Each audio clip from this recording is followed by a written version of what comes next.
Matthew 15, verses 11 through 20. Jesus called the crowd to him and said, "Listen and understand. What goes into someone's mouth does not defile them, but what comes out of their mouth, that's what defiles them." So I want you to think about that. What could Jesus have been talking about? Anyway, it's AXP. Let's get the show started.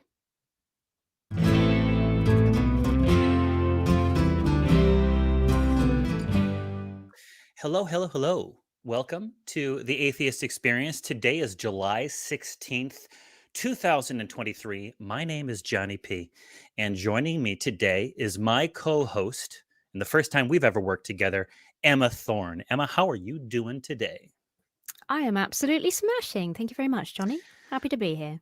Happy to have you here. I'm very excited. I know that we're going to have a lot of fun. We're going to have some good callers. I hope we're going to have some really good arguments about, oh gosh, maybe we'll have some conversations about, prophecy. Maybe we'll hear some really good arguments about how atheists require faith. Maybe we'll have some really good conversations about where we get our morality from. And maybe this will be the day that our totally existent faith that God totally never existed and doesn't exist, because that's what atheists secretly believe, will be tested. And in front of thousands of people, a theist out there will have stumped our smug faces and made us, oh my gosh, can you imagine? I'll have to go to church or mosque or like such as. Do you think that's going to I'm happen, hoping Emma? it's something a little bit more obscure. I want to not be able to find a church for thousands and thousands of miles because it's such an obscure religion that is proven true. That would be great. Yes, inconvenience us, Mm. Zoroastrians. If you're out there, I know that you're a dwindling group of people, but wish you the best of luck. Anyhow, Atheist Experience is a product of the Atheist Community of Austin, a 501c3 nonprofit organization dedicated to the promotion of atheism, critical thinking, secular humanism, and the separation of religion and government. Before we get started on calls, last week we asked you, name a mistake God made during creation. We asked you to put those comments in the comments, and we have our top 3 answers. Number 3, coming from Major Oz, says, mistake, avocado pit. It's mostly pit, isn't it? It's largely pit. I would disagree. I think that avocados are pretty easy to cut. And you get to do that little samurai move where you sort of chop the pit and go, pata, and then pull it out. So I think that's maybe a plus, but no offense, Major Oz. Going to disagree with you on that one. Number 2, Tool Ghost says, was the Hovens. Kent and Eric specifically, I'm assuming. Maybe, but by creating the Hovens, he gave us an example of what not to do, what not to be, right? A negative role model in a way. So God uses flawed people. It's true. They're the heroes that we need, not the ones that we want. Our number 1 comment was from X Million. Says God's mistake was creating foreskins. Evidently. One hits close to home. I won't lie. Yeah. It's not so much that the foreskins are an abomination. But why not just create humans without them? Because then you'd have to cut something else off to prove your love for God. Like your wisdom. There's got to be teeth. something extra you can get rid of. Yeah, you're right. So in that way, foreskin was good foresight. Foresight. It's in the name. It's right there in the name. Thank you, Jesus. All right, we have a new question this week, and Emma, you get to be the first person to answer this question. So put on your thinking cap if you have a cap of that nature. Write a slogan for God. Okay, God is like polyfiller for philosophical conundrums. You just squeeze it in the gaps and cover everything over. I hope you have polyfiller in the US. We probably call it something else. I'm not sure. Plaster. Plaster. Polyfiller? Wow. I think that might be a brand. I'll take my lorry. Yeah. There's like one person who laughed at that. I'll take my lorry down to the place and get some and toss it in the boot. Well, there you go. So we've got this question of the week. Go ahead, share your experience in the comments below, not in the live chat. It's lost in the live chat, my good people. It just disappears. It goes into the ether. It goes where gods exist, which is, we don't know, maybe nowhere. All right. So we're going to take our first call. And I think our first call is going to be Michael. Michael's a guy coming from the state of Alabama. And he says something about the existence of consciousness outside of life. That's what he wants to talk about, at least. That's not really a question or a comment. But Michael, you are on the Atheist Experience with Emma Thorne and Johnny P. Angel. Tell us more what you're thinking about here. Well, I think there are two things that argue strongly. I don't know, I would say proof of God, but they would argue strongly for the existence of God. And the first one is the existence of life itself. And the second is the advances made in physics, notably quantum mechanics, and notably of that, the entanglement of particles proving non-locality. But that's a whole different ballgame. But I'd like to start with life, if that's okay. Yeah, well, we started with life too. So what is it about life that proves the existence of God? Because this sounds like a argument by way of polyfiller, is what this sounds like to me. Mm-hmm. Yeah. Okay. Well, let me start with something I read. Richard Dawkins wrote in The God Delusion. I thought he made a couple of good points. He said also that you couldn't use evolution to explain the first cell that came about in the ocean. Evolution is something for later on when you have billions of bacteria or something like that, and you get the flu bug, and the doctor tells you to take the whole course of medicine. Then you don't do it. You just take it till you feel better, and then they mutate, and now you got bug from hell. So that's evolution, but evolution doesn't explain the first reproducible cell. And they've tried to estimate the odds against that happening. And there's something like 1 over n, where n is a number greater than the elementary particles in the known universe, or something like that. To that end, Richard Dawkins makes another argument, and I thought it's a pretty good argument. It's a rational argument, certainly.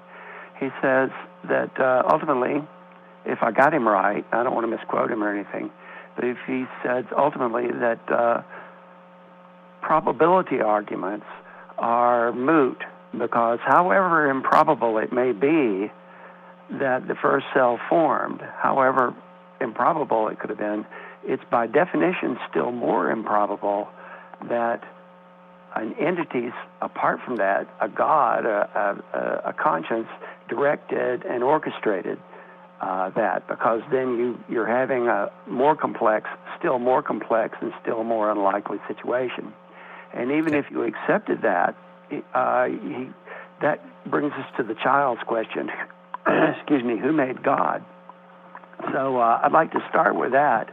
Back in the post-war era, before the Big Bang Theory, they believed in something called a steady state theory, I understand. And they held that the universe did exist. And all okay, Michael, I appreciate your willingness to walk us through sort of all of the arguments on this front, but we're going to have to stick to one. We're kind of doing like a little bit of a summary of many arguments. Okay. So I guess what you're talking about first, with regard to the origin of life, you're talking about the question of abiogenesis, right? Are you familiar with that term? That life came from outer space, basically. Is that what you're saying? No, I think that's transpermia. Emma, am I right on that one? Panspermia? Panspermia. Yeah, you're right. Absolutely right. Go ahead. I'm sorry. abiogenesis is the question of, where did life come from? Well, life from non-life. Okay. And as far as I understand, although we are increasingly making inroads into processes that might have been the process that resulted in life from non-life, we don't have an answer as to what actually caused life, either the one or many times it has been caused. So Hmm. you talk about you're talking about probability, okay? Hmm. And you said they tried to do the probability of this happening. Who are they, in your understanding? And then how did they calculate probability? I don't know who they are and how they calculated. They've tried to calculate a lot of elements have to go in to make the first reproducible cell. All Sure. of the most fundamental elements of the cell itself, and not only that, but a row of tetrads to form DNA so that you'll get a reproducible cell, one that'll create itself again. And then even then, once you have the elements all together, you still have to have some sort of So spark or shove or oomph or some kind to get it going. Do you not? so you don't know Electricity? how it happened. First of all, you don't know who they are. Okay, I think it's important to know who they are, whoever It's they are, broadly because we can't check their work if we don't even uh, know where they are, who they are. gotcha. But It's broadly setting that accepted to be a. I'm sorry. Go ahead. setting that It's aside, broadly. you're talking about all of these very interesting scientific questions where we know that life exists, and atheists don't accept a supernatural cause for that life. We don't believe that one exists. Are you suggesting that because we don't know exactly what process took place, that therefore we should start accepting a supernatural cause? Or do you acknowledge that perhaps we should just say we don't know yet, or we may never know? I don't think of God as supernatural in that sense, in the traditional sense. I think Okay. of God as a reverse entropy. I think of consciousness that exists all through all of matter, and Okay. I think we have that borne out. And I think we have that borne out in life in the first cell, because otherwise, I think we kind of fall back on the analogy C.S. Lewis gave us, which is like spilling a bottle of milk and hoping the way it splatters will give you a map of London. And the chances of that are so incredibly remote. But if I could maybe, which is why I brought up the steady states theory. People used to believe that the universe just existed, and if you had come to them at that time, back in the post-war era, with the Big Bang theory and the idea that it had a finite beginning and that it began from nothing and all that sort of thing, they might have wondered Right. if you weren't trying to dress science with your own religion. Okay, Michael, you're covering a lot of ground, and I'd like to focus us in on, because you're not gish galloping in the traditional sense that you're deliberately trying to give us more than we can talk about, but you are galloping. You're certainly gish trotting. And so I want to focus in on some of the things that you've talked about already rather than introduce new stuff. So Emma, did you have any thoughts that you wanted to chime in? Because I wanted to hear from you on this one. Yeah, I just Michael, you've presented us a lot of sort of atheist arguments against a divine creator that we're sort of familiar with. I'm interested in knowing what, if you can sort of summarize as briefly as you can, what is this point that you find convincing that there is a creator? What is it that answers these atheist arguments for you? It can't be explained in any of our Newtonian physics, and we have to seek. What can't be? What We're can't be explained, Michael? compelled. Sorry. Well, the existence of the first reproducible cell can't be explained in any of our old Newtonian physics. And Well, I'm not a scientist, forgive me. But as I understand it neither from am my I. science enjoying friends, there are theories like abiogenesis that people are theorizing about. But forgive me for being, I want to be polite, But is this not the God of the gaps that I was making a joke about 5 minutes ago? My favorite thing in the world, Michael, is I don't know. It's my favorite phrase in the entire world. There's not really, I don't find it valuable to say I don't know, therefore God. And I'm not understanding what is so compelling to you that suggests a creator here, other than we don't know yet. Doesn't the fact of the complexity of the first cell, the complexity that it would have, the incredible, unbelievable remoteness of the chance of it actually forming, doesn't that suggest consciousness to you? Remoteness in terms of what? In a potentially infinite universe? Why is there so much empty space? You know, it's reality could be bigger than we can possibly. We understand scale very poorly anyway as tiny human beings. I don't think we can. You brought up the point that Richard Dawkins made that probability is a moot argument, and yet I'm not understanding. I'm not getting the argument from you that probability is a reasonable argument. Do you understand what I'm saying? Yeah, I think I do. Well, I think probability is an argument when you the remoteness of the possibility and the complexity of what was joined. I think you have to argue that there's a reverse. Okay, I think we probably just disagree. I think without a good scientific understanding of theories that we could banter back and forth, I think we just disagree. Michael, question. Yeah. You exist in a universe, or so it seems. We exist in a universe where there is life, where living organisms, cells, entities like ourselves exist.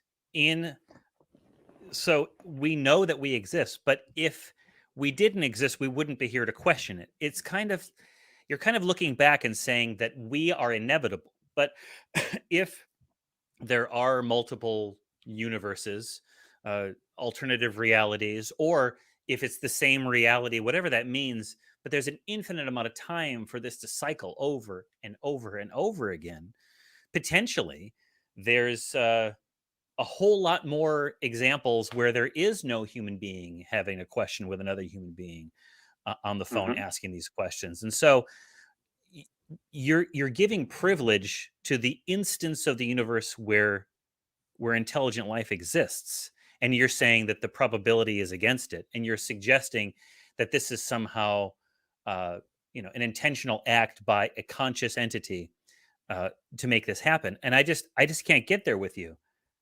I don't have an answer. I don't have an answer, but just because we exist doesn't mean that we're inevitable or that we're the result of consciousness. Something you said earlier, though, something in the description, really, it's let me see, where is it?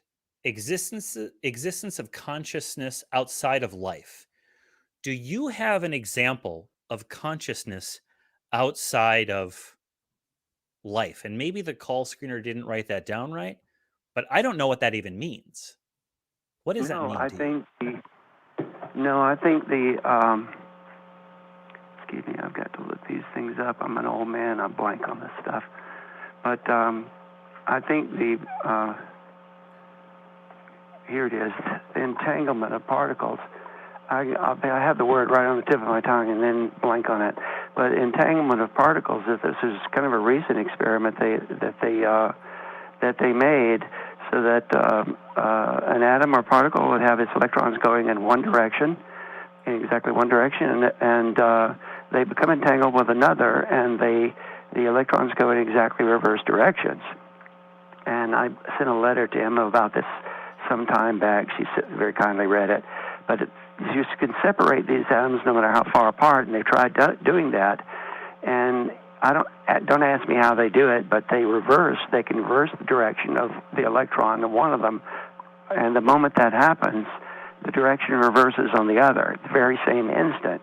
And back in the 60s, they did an experiment, but they couldn't tell because it was conceivable that information traveling at the speed of light could reach from one to the other. But they did a follow-up experiment separating them so far apart with much more accurate clocks, and they've proven that it doesn't really matter how far apart they are. That you can have one particle and the other particle on the other side of the galaxy, and the moment one reverses, the other one reverses. This suggests to me information is going. Michael, can I does it can I not recommend suggest an to you? author for you? There's an author I An really author? like who does, his name is Carlo Rovelli. He does quantum physics, quantum gravity, all on that sort of like smallest level, quantum level. And he talks about entanglement and things like that in a way that is quite easy to understand. For me, I find it fascinating. I don't retain a lot of it that well, so I've reread his book several times already and don't remember most of it. For me, there's nothing in there. If anything, perhaps this is my bias, but if anything, I read about that sort of thing and the granular nature of reality all the way down, and it doesn't suggest God to me.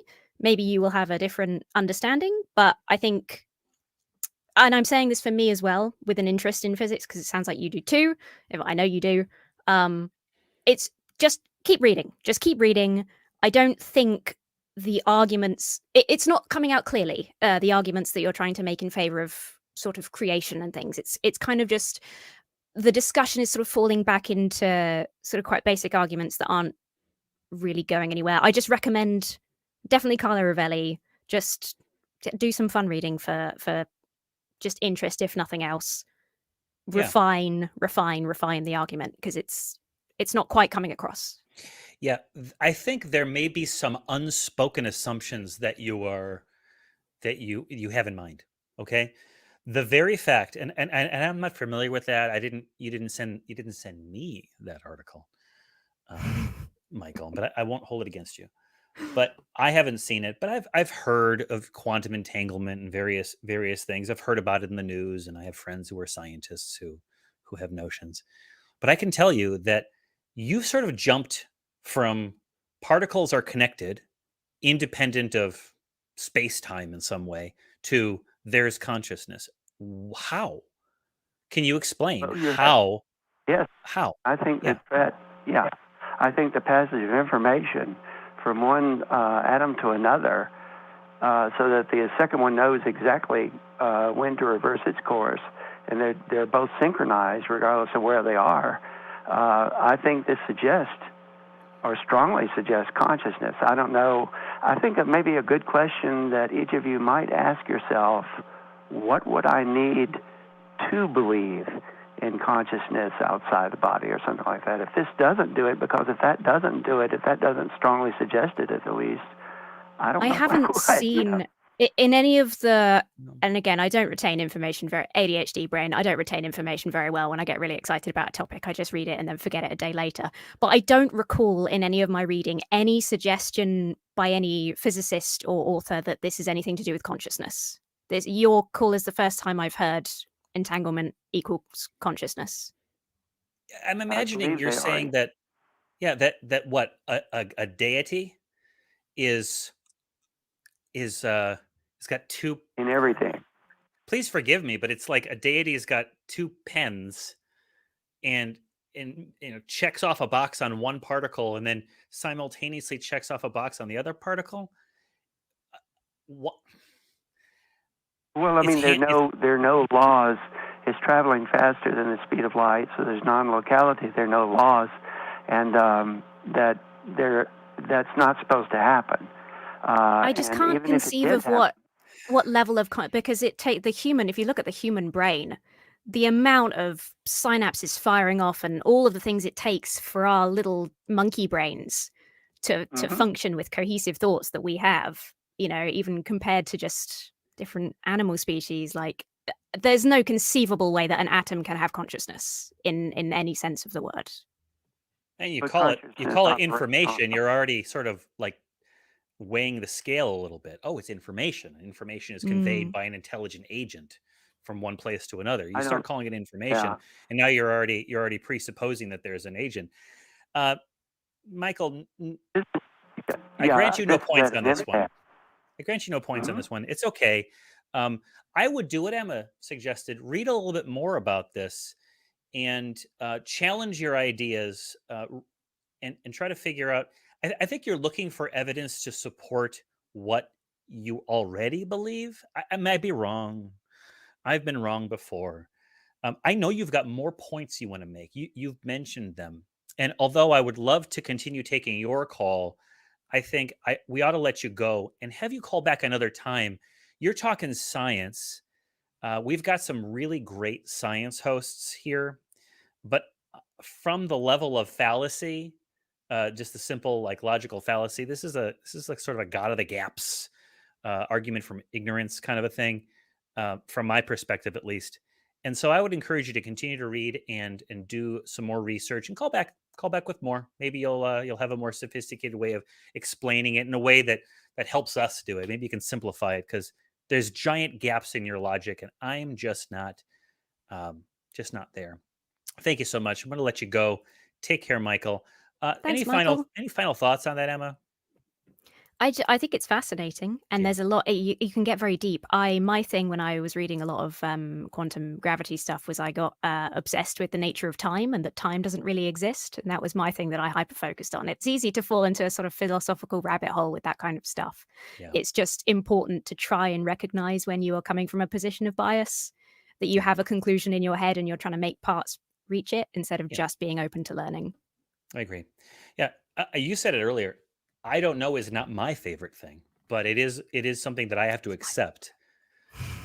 My favorite thing is probably ice cream, but as far as like something that I have to be comfortable with is like, gee, I don't know. I think that's the honest answer. And to the extent that I can say that I know something, I have to have a little bit more than just quantum entanglement. Therefore God. We've got some super chats. I'm going to read them off really quickly. We've got Thomas Gallipoli has donated $1.99 to us, saying, "Hello, love you, Emma and Johnny." Thank you so much. Lord Nib has sent us 20 quid, saying, "Let's go, Emma." Thank you, Nib. Thank you for that one. Thank you so much for 20 pounds is no laughing matter. We're going to move on, but before we move on, I want to say that attention all, get ready for the Bat Cruise. The Bat Cruise is taking place on August 26th. It's a Saturday, 2023. Join the Atheist Community of Austin for a fun summer evening on the water, conversing, or as we say in Texas, conversating with like-minded free thinkers. You're going to see Forrest Valkai. You're going to see J. Mike. You're going to see other hosts, probably me. And I might be there. It's going to be so fun and hot. So be prepared. Wear your sunblock. You're going to see Atheist Experience host Talk Heathen and nonprofits. I've got word that there are some hosts coming from around the country to come on down to the Bat Cruise. It's going to be a lot of fun. It was fun last year, that's for sure. They'll be on board to mix and mingle and chat for a 2-hour cruise around Lady Bird Johnson Lake, right in beautiful downtown Austin, Texas.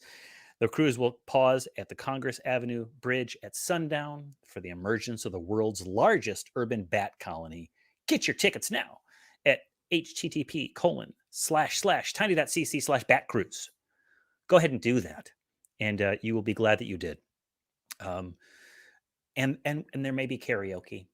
I might be arranging karaoke afterwards, unofficially, just me and the people who want to have fun with me at karaoke. It's not an official event.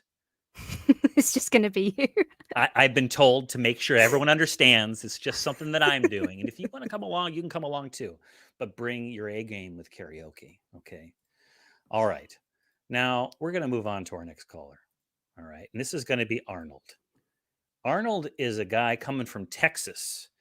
And Arnold wants to argue for the probability that God exists. Arnold, you are on AXP with Emma Thorne and Johnny P. Argue. Make it so. What do you got? So my basic argument for why I believe God is more probable is I was doing some research and I found out that humans are predisposed to believe in a God in the afterlife. And so throughout my high school career, I was taught that evolution, it creates the most essential evolutions, the most efficient evolutions to allow beings and organisms to evolve rapidly. But why would evolution allow for somebody to be predisposed to believe in a God in the afterlife? So that doesn't make any sense to me. other than the fact that if it were a God, God would purposely put that inside of humans to believe that God exists. Another thing Ooh. that really troubles. Oh, can we? Wait, yeah. Sorry, Arnold. Can we do 1 point before we go on to the next one? Just because you got me excited. Yeah. Me too. There's lots of reasons why we have a lot of sort of tribalistic things where we are kind of predisposed to enjoy religions and fall into certain groups and things. And there's a lot of like basic. We're a communal species, which is quite different from a lot of the animal kingdom. Mhm. Some stuff that has come out sort of recently in sort of science discussion has been about the sort of aging female population of humans and how strange that is, and how it's all to do with how, you know, we have this sort of communal upbringings. It's basically we invented grandmas as a species, more or less. That's, scientists won't appreciate that way of saying it, but more or less. So community is a huge aspect, and this covers a lot of the personal reasons that people enjoy religion. It's community aspects. It's religion often forms like a central hub. We are interest in religion spans into just the general supernatural, and that crosses over often into conspiracy theories as well, which kind of brings me to a point that I wanted to say about your first kind of statement, which is that we don't always by evolution end up with we're not the perfect form. We have organs that do nothing but kill us occasionally. You know, we have we've got strange bones in places that we don't need them.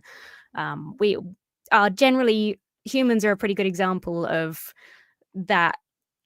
If God designed us, we're certainly not perfect in his image, or if evolution is not some perfect, the best option wins every time. There's an element of randomness, might be the wrong word, but there's an element of that to it. So, okay, Johnny, did you want to add anything to that before we Yeah, continue? I would.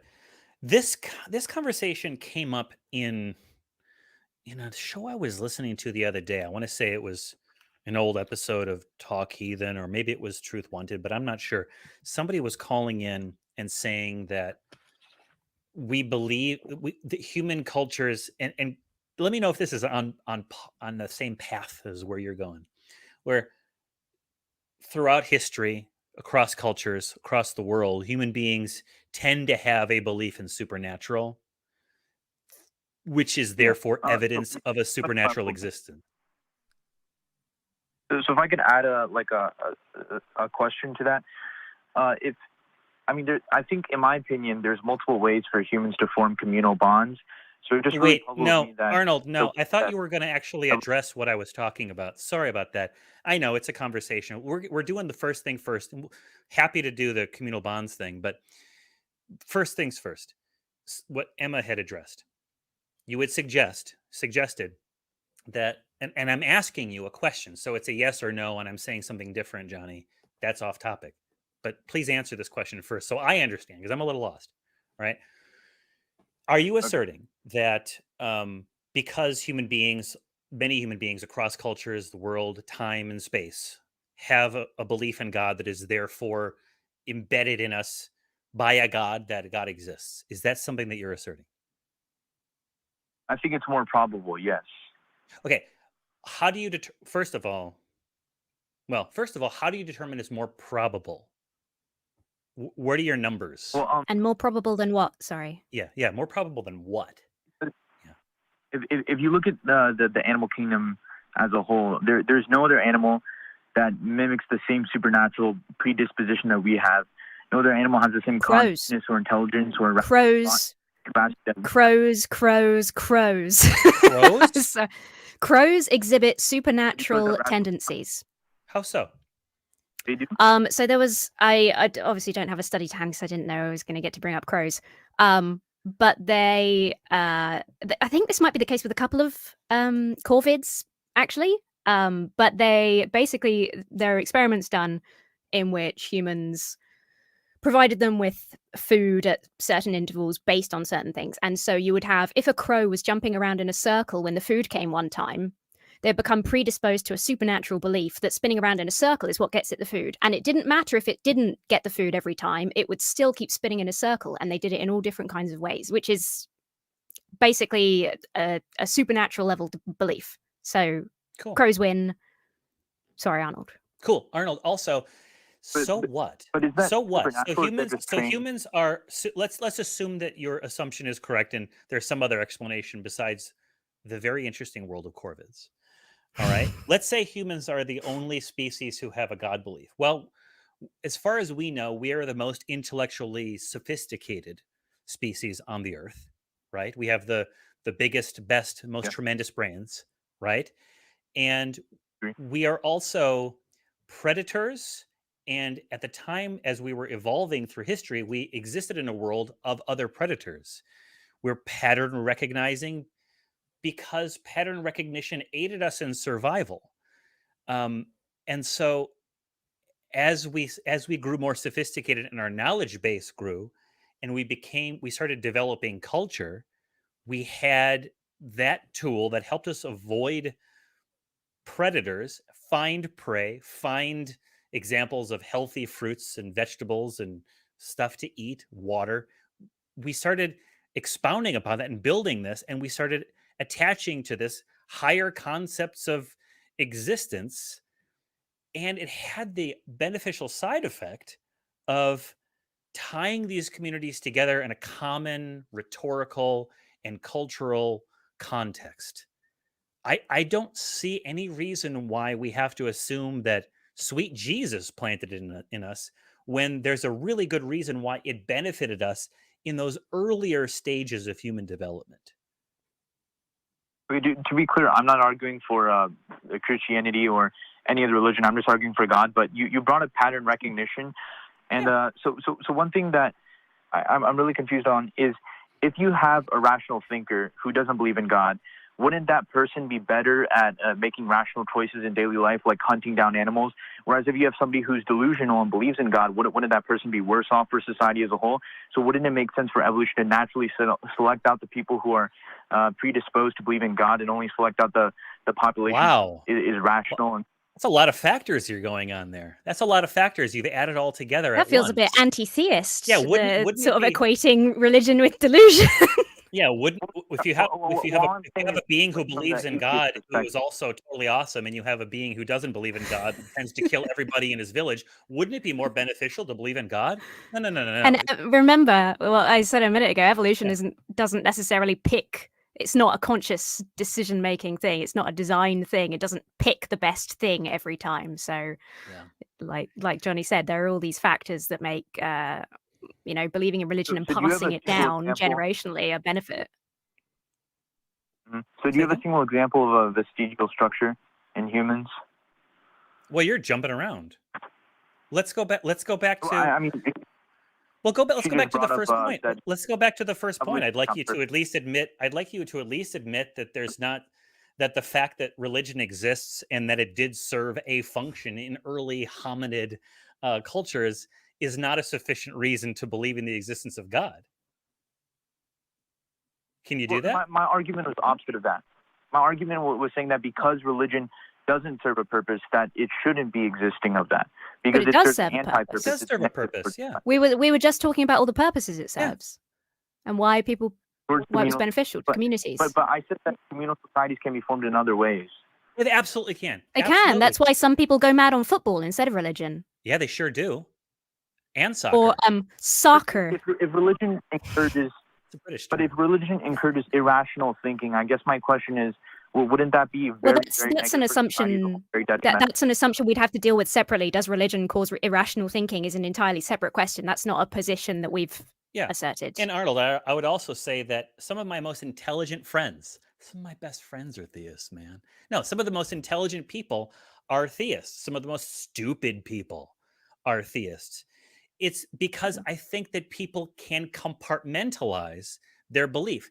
The questions that religion and theism generally deals with are difficult to grasp realities of our lives, life and death, morality, loss, justice. And there's no easy answers for any of those issues. And so, because there's no easy answer, it's not surprising that people would latch on to some unattainable goal and some unapproachable deity that governs these things. I can negotiate with you the price of amphora in the Greek marketplace in Athens, but I sure can't tell you any final answer as to the contradictions inherent in discussions about piety and justice, right? So I can just externalize those ideas into the divine realm, right? And because there's no good answers, because there's all these different opinions, you never really arrive at a final answer to those questions. So those until in regards fairly to your previous recently, point, so I guess unfairly, unfairly recently, Arnold, those areas have gone unquestioned to be the realm of religion. And now we live in a post-enlightenment time where we are consistently going after these questions, trying to define what actually works for us as far as justice is concerned, addressing rights and So I was wrongs, saying, allocating going resources. back to the original point. Yeah. Going back to the original point of if religion plays a purpose, and I guess I will concede that point that religion does play a purpose. But I was still wondering, do you have an example of a vestigial structure or a time when evolution got it wrong in the human body? Yeah, well, by the appendix. Or like Well, they say that the appendix might aid in but digestion. the appendix is helpful for like diarrhea and also restoring your gut flora. So. Yeah, I was looking at that recently. What's that pharyngeal nerve? What's that nerve that goes down? That one? Yeah, there's some stuff to do with the neck that I don't. Again, not a science person, so I haven't retained any of that information. How about the sorry. esophagus being right next to the windpipe that results in choking? How about the fact that human babies are born with giant freaking noggins, and that can in nature result in a lot of you brought up mortality, infant mortality, and the death of the mother. And we have a devastating mother mortality rate compared to most animal species because of the design there. Yeah, we got wisdom. Yeah, we got wisdom teeth. We've got people that need, no offense, Emma, but you're wearing glasses. If you were in a state of nature, you'd be SOL. I wear glasses too, but only for far away things, which is even worse because I wouldn't be able to see the polar bear coming for me. I win then because I am nearsighted. It's just bad. Yeah. How are you pick the good berries from the bad? No, I'm a failure. But I guess the problem is none of those issues that you brought up are really vestigial structures. Like eyesight can be explained because as we age, we aren't meant to live 60 or 70 years in the natural. Well, maybe God designed us only to live 40 years, for example. And the pharyngeal, I haven't done research on that, but I'm happy to do research on the pharyngeal nerve. I mean, biblically, God designed us to live hundreds of years. It's only through our sin that we die so soon, right? Also, the thing is, I mean, this. Forgive me if this is a bit like.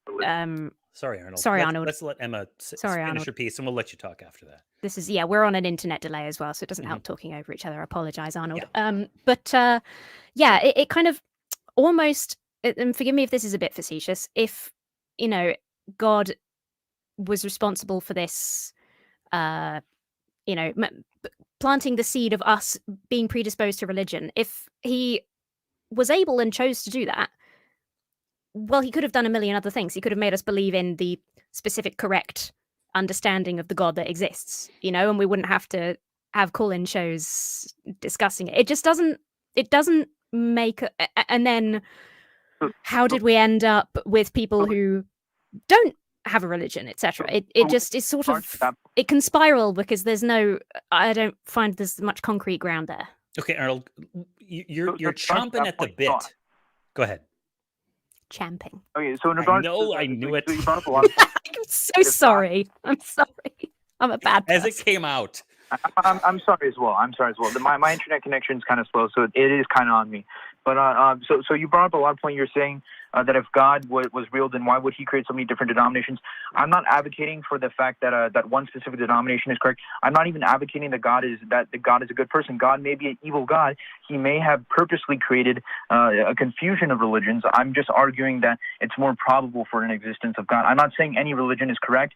I'm saying God might have created all the religions. He might have created a massive confusion, but I think it still leans on it errs on the possibility where it should be rationally considered.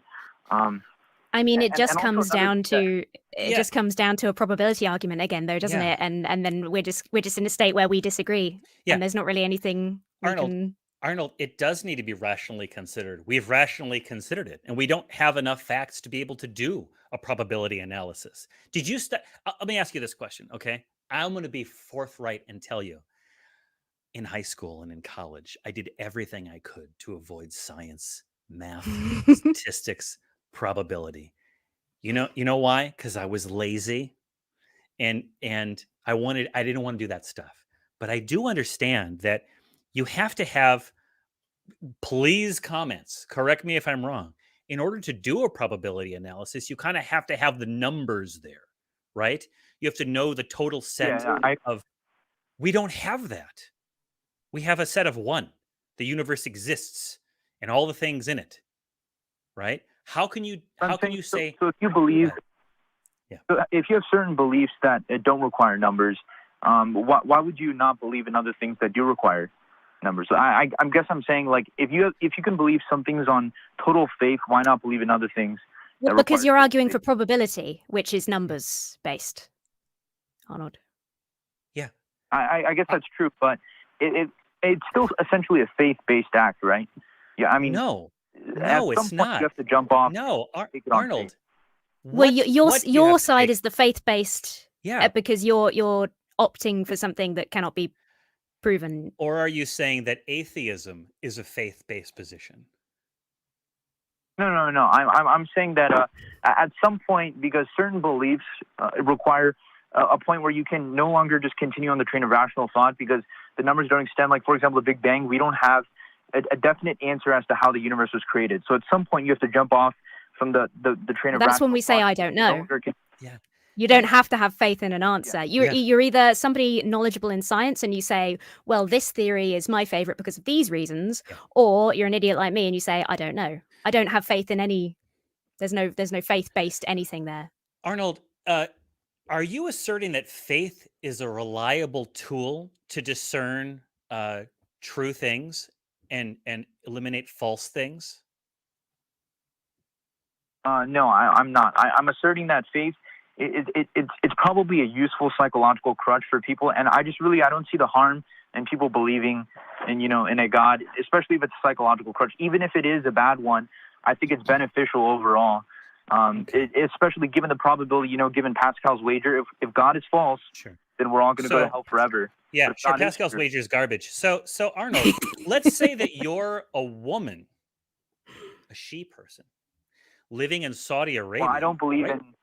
Let's say you're a woman. I personally, I don't Let's identify. say you're a woman living in Saudi Arabia right now, and the faith of many of the people living in Saudi Arabia right now is to restrict the autonomy of women. Do you think that faith is harmless in reality? Well, first, I think it's important to mention that the reason why Saudi Arabia is so cruel towards female rights is partially because of Sharia law, which is inspired by the Book of Quran. But I don't think it's fair to say that the belief of God can be then correlated to an entire governmental system, which is completely different. Because belief in God is one thing, but then using that belief in God to extrapolate a whole bunch of different ideas, which Allah proposes, is a completely different topic. But I do condemn the Saudi Arabia government if they were to believe that God told them all these different laws. I'm not in disagreement with you on that. I think it is evil. Are you Christian or Catholic or some sort of other religion? What is your religion, if I may ask? I'm a non-denominational Christian, but I'm not trying to push. I know you're not. I'm not saying that you're trying to push anything. You're non-denominational Christian. Okay. What is your belief regarding reproductive rights? Such as like Roe v. Wade and abortion. I mean, I haven't really done a lot of research on it, so I don't want to be like I don't want to be too forthcoming about what my beliefs are, but I think that if there's a proper solution where we can kind of meet in the middle, where some women can be regulated by, have a question births or births which are medically necessary, I think that's definitely a medical necessity.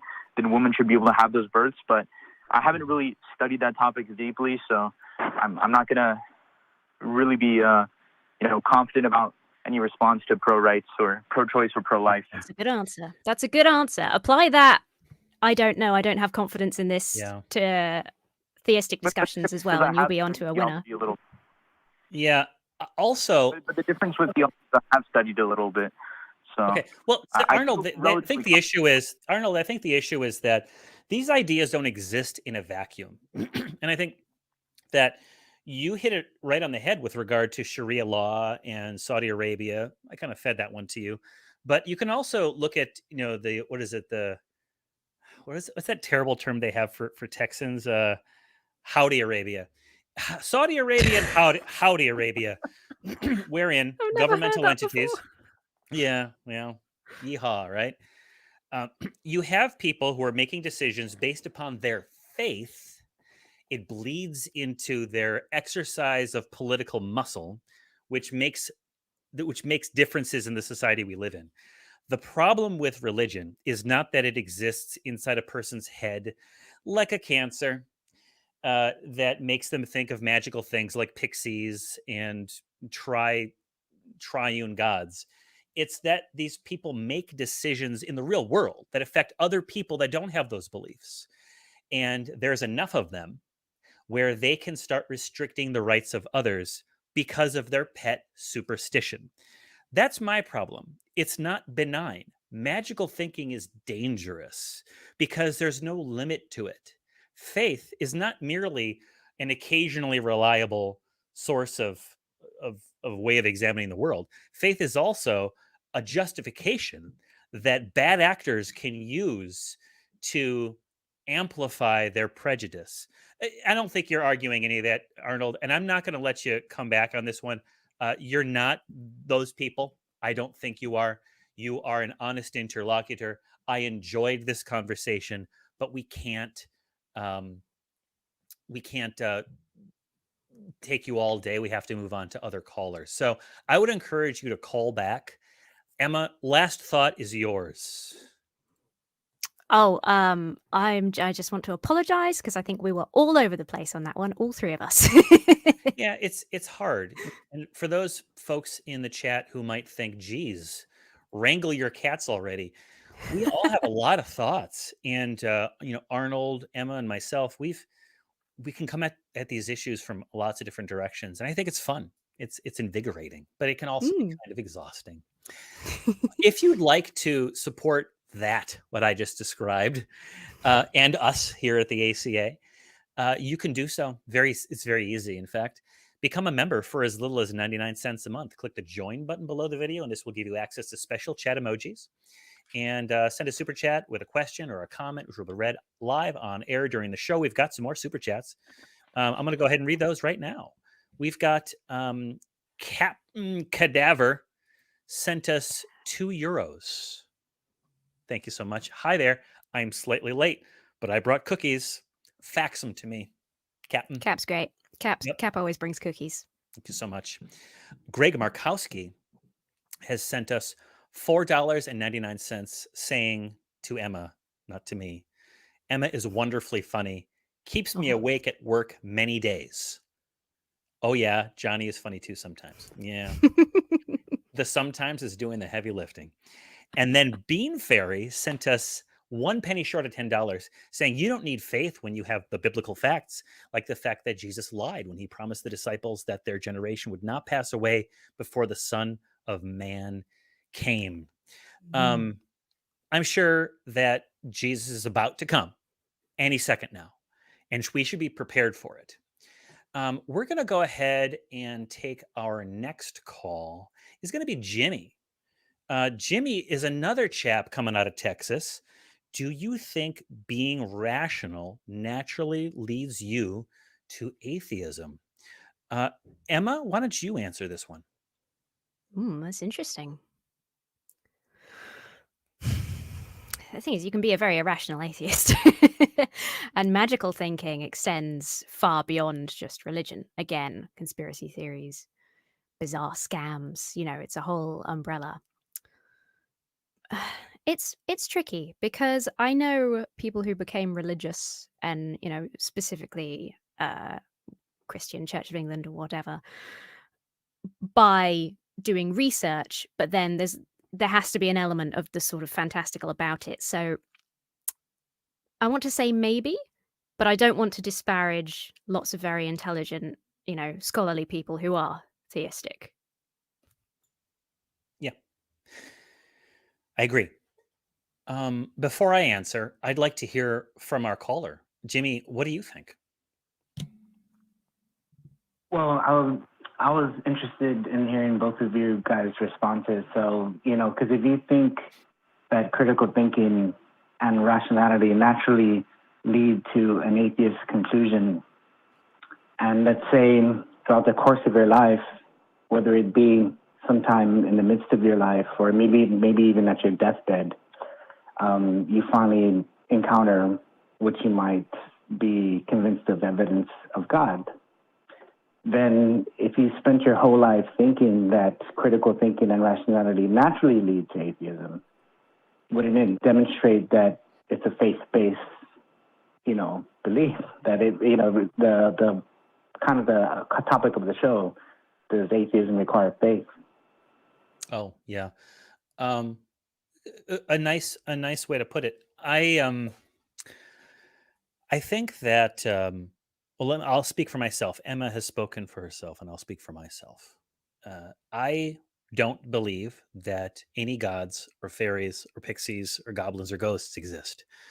How did I arrive at that lack of belief? I have found in my experience and in my readings of argumentation nothing to support the existence of those things. So I think I am applying rationality and reason and all that jazz correctly, because I don't identify any fallacies. I don't have all the information, so I don't say that they don't exist, but I got no reason to believe that they do exist, at least as far as I see it. Now, is it inevitable that I would have reached this conclusion? I can guarantee you no, because I think maybe what you're saying is a little bit simplistic, and I don't mean that in an insulting way. I have a friend, I've talked about him on the show before, my friend Patrick, good guy. He is very rational. He is a heck of a lot of fun, and he's very clever too. And he's a good guy. He's Catholic, and he believes in the general tenets of Roman Catholicism. He's rational, but I don't think that he's applied his rationality to properly investigating the claims of the Catholic Church and generally to Christianity. I don't think he has.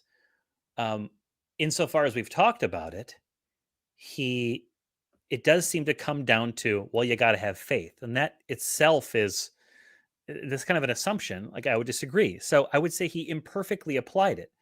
So what Emma said, and I'm going to try to be brief because I've already been talking too much.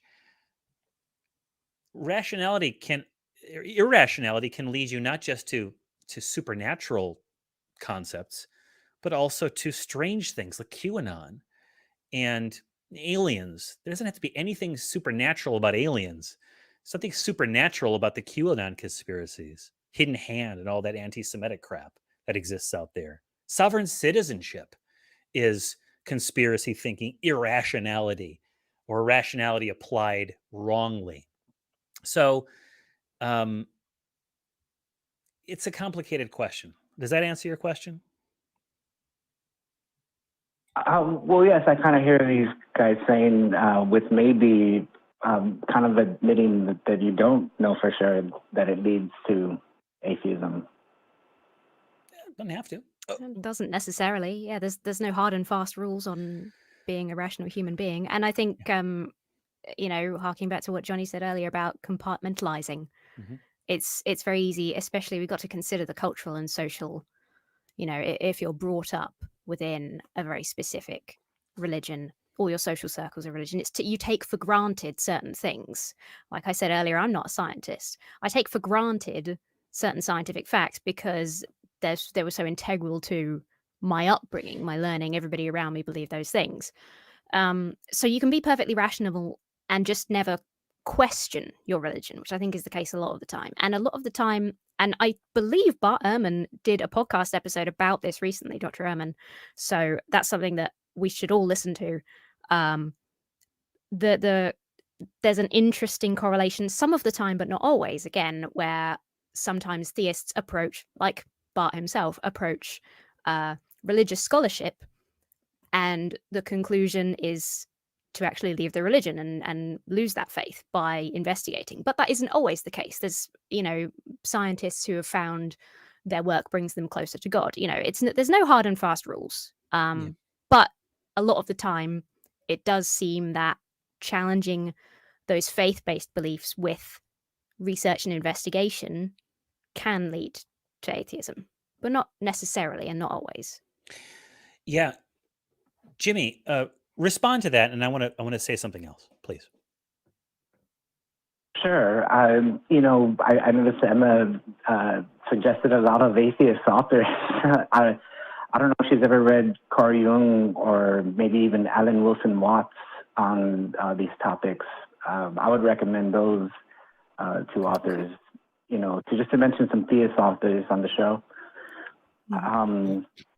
Because I consider myself a critical thinker, and I apply rationality, hopefully correctly, as Johnny P said. And I wasn't led to atheism. Okay. Can I ask you a question, Jimmy? Why do you believe in God? Go ahead. Why do you believe in God? Ultimately, for me, it came down to spiritual experience for myself. What maybe neuroscientists might call mystical experience. It was that because prior to that, I considered myself agnostic or atheist, and it was that completely changed my perspective on all of these topics. Would you consider, and I'm not, again, this is not me trying to be rude. I think I sound ruder because of my accent as well. Would you consider your religious experience, obviously I don't have any context for that, would you consider that something that you have fully processed? If we're all being totally honest with ourselves, is that something you have fully processed rationally? Have you considered the neurological potential causes? And you don't understand what I'm asking? Oh, definitely. I had it when I was 23. I'm 37 now, and yes, I've looked into the neuroscience. I actually follow it very closely, even all the modern studies on it, and it kind of supported everything that I was coming to with my own conclusions. Jimmy, I'm going to say right off the bat, and now we're getting to some really interesting stuff, to me at least. I am going to say right off the bat that I believe that you experienced something, right? A phenomenological occurrence, whether that was based upon sensory input or some function of your brain doing, its thing, right? The brain is complex and it sometimes does stuff independent of sensory input. Okay. I'm not saying what it is, but I believe that you had something. I don't know what your experience was. And my next question is, what was the experience, if you're comfortable sharing? Now, remember, you are anonymized. I have no idea if your real name is Jimmy, says Johnny. But will you be willing to share what that experience was for the viewers at home? It's, a lot of people who have this, even in the scientific studies, it's something not very easily put into words. Because what you're essentially trying to do is describe a state of consciousness where all past and future collapse into the moment. And we, as human beings, usually experience things in tense time. We're like, I did this yesterday, I'm going to do this tomorrow. And to have an experience that transcends all of that, it makes it really difficult to try to wordify it. And so even though I've spent, years and years trying to articulate it, it's still something that you would have to experience for yourself in order to truly understand it. Would you accept, Jimmy, sorry, Johnny, go ahead in a second. Would you accept that people have described, at least I've heard people describe, maybe it's the circles I run in, people have described those sort of difficult to explain, out of time, out of body sort of these sort of psychological experiences on certain psychedelics? That's where I was going. Sure. Yeah, I think there's many ways to get there. I think spiritual discipline like meditation, contemplation could get you there. Psychedelics, maybe even near-death experience. Jill Bolt Taylor talks about a stroke that she had, where she had a very similar experience to what I had. And so, yeah, I don't think it's exclusive to just practicing spiritual disciplines. Okay, a good answer. Now, Jimmy, I'm gonna just try to lay this out. Okay, you had an experience of, to use a Final Fantasy VIII term, time compression. It's a great game, by the way, underappreciated. But you had an experience of sort of a collapsing of time and space of some nature, right? Or your understanding of it, at least, right? So there are a number of possible explanations for that. It could have been drug induced and your brain was sort of short circuited for a little bit. It could have been your brain is functioning properly, but this is a feature, not a bug, but it doesn't get used very often because it's not very practical. It doesn't help you pick berries and hunt leopards or whatever people used to do in the ancient times. It could be that you had an experience of extra dimensional existence of some kind. It could be that you got in touch with higher dimensional entities or aliens. It could be that the bath, the chemicals that your brain fizzing somewhere aboard an alien spaceship, there was a fluctuation, or it could be that you somehow tied into your eternal self, reincarnation, an angel pricked you, a devil got you. How would you know which one it is of all of those possible and many more explanations?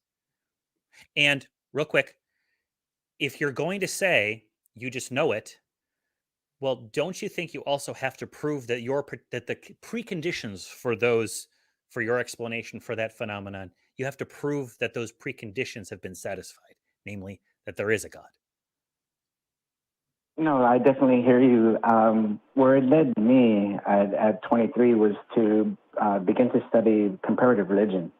And so I got real deep into, the mysticism of all the world's major religions, Hinduism, Christianity, Sufi mysticism, and so forth. I found myself resonating with the yogis, the mystics, the early theologians, so it got me, that's how it kind of changed my perspective on religion, where I could see this phenomenon kind of occurring throughout history since perhaps time immemorial. And, that started to intrigue me and started to really make sense that, it's not just some kind of short-circuiting of here and now of in my existence, but it's some type of phenomenon that's been going on for a long time. And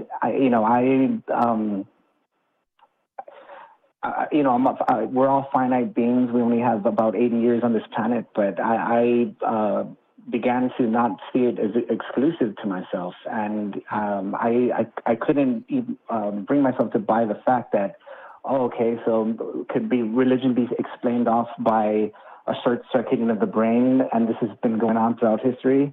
Maybe, but I through my readings and my studies, I couldn't come to that conclusion. Okay. Ultimately, this is and this is where we always diverge with the theists versus the atheists in these kind of discussions. It comes down to faith. Ultimately, based on your reading, your philosophical interests, you've come to the conclusion just by belief, by faith, by thinking, well, this seems right to me, that it was a religious experience, and because if we're going back to rationality and being perfectly brutally honest with ourselves, the answer is we don't know. None of any of us know what caused your religious experience. And it could have been any of the things that Johnny listed. It could be something we've never even considered, some science we don't know. And you've chosen via faith to believe that it's a religious thing. Yeah, agreed. I encourage you, Jimmy. You're still a young fella, if I do say so myself. You've got the rest of your 80 years that have been allotted to you, hopefully more, and hopefully they're all very healthy, to continue to investigate. And I would encourage you to continue to investigate critically of your own beliefs and your own conclusions, and and keep examining. I think our points are pretty valid, and I would love to have an experience like that. I know that people have those experiences on drugs or whatever, and they walk away from it and they don't feel like they've touched God's, hangnail. They just feel that their brain is now like outside of the conventional bonds that keep Mm. us practically functioning in the world. But for you, you're continuing to examine it, and I wish you the best of luck in it. You take care, Jimmy. All right. Thanks, Jimmy. Yep. All right. So we have a channel that houses all of the shows of the ACA in podcast form. Visit tiny.cc/AEN podcasts. There you can listen to all the latest shows from the Atheist Experience, Talk Heathen Truth Wanted, the flagship show, the Nonprofits, and others all in one channel. We also have merchandise. Yes, we do. And limited edition t-shirts. Hello, I'm an atheist. Why do you ask? Because believing in a God who sacrificed himself to save us from himself is a bit much to ask of any logical person. You can see that shirt and more, along with mugs and ball caps and cell phone cases and what have you, stickers even, at tiny.cc/merchaca. Get them now. Finally, we would like to extend, Emma and I'm going to speak for you, Emma, if I may. You can trust me on this one. I would like to extend our big thank you to the crew who puts this show together every single dingle week. There are two instances of the crew, three if you include the hand that scratches the cat that moves the world. All right. Thank you so much for everything you do. We would just be having a conversation like we were earlier today if it weren't for the crew. So now I'm torn. I'm going to maybe make this short. I might make this long. It depends on John. John is a guy from Canada. He wants to argue for pro-life. All right. What do you got? Okay, I just want to say that I heard what you said about reproductive rights, and I'd like to say that I'm completely 100% pro-life. Abortion should be banned as far as I'm concerned, because to kill children is just murder, children in the womb. That's my stance. And Why? What is the basis for that opinion? I think Star Trek is better than Star Wars. I can give you lots of reasons why. Go ahead and tell me why abortion should be banned. Because inside is a living being that's about to be born. A whole life can become for that. Who knows what that baby could be? It could be a doctor or an ex-president of the United States. John, do you think that the government should have the authority to dictate the terms and conditions under which you enjoy your body? You agree with that statement? Well, if you have no problem with the government telling you to put a needle in your arm, I don't see why you have a problem with it. I'm asking you, are you okay with ceding to the government the ability to decide what conditions you are allowed to enjoy your physical body? Are you? Yes or no? It's not my body. It's the baby's body. I'm just carrying it. John, I'm asking you if you are okay with the government telling you what you can and can't do with your body. It's a yes or a no question. I just answered it. It's not my body. No. It's the baby's body. I'm just carrying it. I'm asking there's no baby in the question, John. There's no baby in the question. For example, would you be content with the government forcing you to donate a kidney? Is kind of the point that John is trying to make. Bingo. Forget babies. The kidney and the baby are two different things. You can't Forget babies. The question is not about babies. It's would you be comfortable with the government dictating what you can do with your body, such as donating organs or bone marrow, etc. Yeah, enough judo, John. To answer the question, yes or no? Yes or no? It's my kidney. It's my kidney. I decide what I do with it. Okay. So you're not okay with the government intervening in the use of your body, right? If it's my body, no. Okay, got it. Okay, but you are okay with the government intervening in the body of someone else in the use of their body if there is a pregnancy involved. I don't know why you're acting this way. The woman chose to make the baby. I was born this way. I got. What are you doing, Johnny? got Why are it. you like this? I got issues. I got problems, and I'm not the only one. Why are you laughing? Because I think it's funny. Do you I agree think that it's murder- silly. do you agree that murder is wrong? Because murder is wrong. It's not murder. I don't think I'm it's trying to save murder. lives here. Legally, technically, it's not murder. Yeah, John, we've talked about this so It many is murder times. because it's a living being, right? Okay, according to your logic, it's using your body without your consent.